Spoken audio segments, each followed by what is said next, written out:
un sourire en guise de soulagement. Hier après-midi, Olivier Piqueux, le manager général du SCO, et Willy Bernard, son président, se sont rendus à Paris pour présenter devant la DNCG leur budget en vue de la saison prochaine. La DNCG, c'est une instance qui veille à la bonne santé financière des clubs professionnels. Autrement dit, les deux hommes ont passé un examen pour savoir s'ils possédaient ou non les garanties nécessaires pour assurer l'engagement du SCO en Ligue 2 en 2009-2010. Une demi-heure après l'audition des dirigeants angevins, le verdict est tombé. Les feux sont au vert. Résultat, la formation entraînée par Jean-Louis Garcia évoluera bien en Ligue 2 la saison prochaine.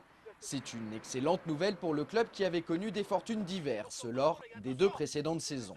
Cette année, j'ai un souci en moins. Notre passage hier devant la DNCG s'est très bien passé. Ils nous ont rappelé quasiment dans la foulée pour nous dire qu'ils étaient contents de ce qu'on leur avait proposé. Donc,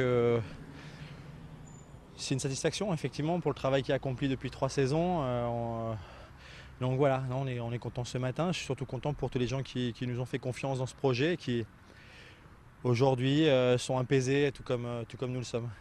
Apaisé, voire même complètement libéré.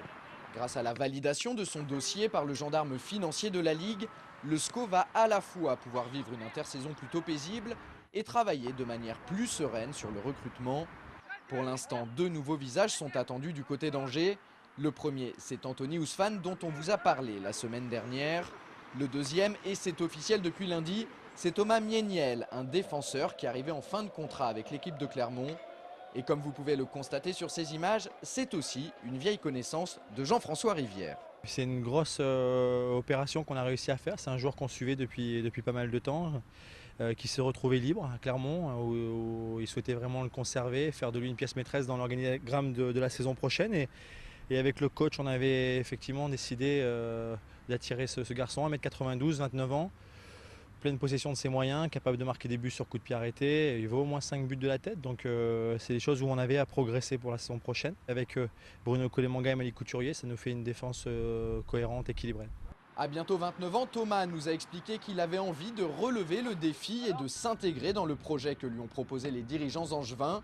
Il sait également que la concurrence sera rude à son poste, mais ça ne l'effraie pas. Quand on a un projet ambitieux, forcément qu'il y a des bons joueurs à tous les postes. Donc ça, je sais que quand on choisit un projet ambitieux, il y a de la concurrence. Donc, mais bon, ça, c'est au plus on va vers le haut niveau et au plus la concurrence est rude.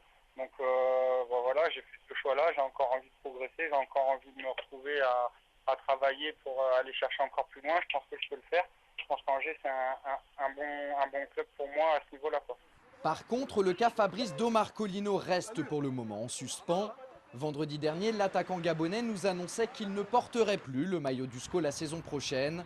À ce jour, on sait juste que ce dossier devrait être réglé d'ici à la semaine prochaine.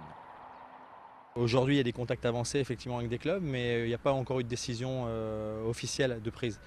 Je pense que ça peut se faire d'ici à la fin de semaine et je vous tiendrai informé, vraiment.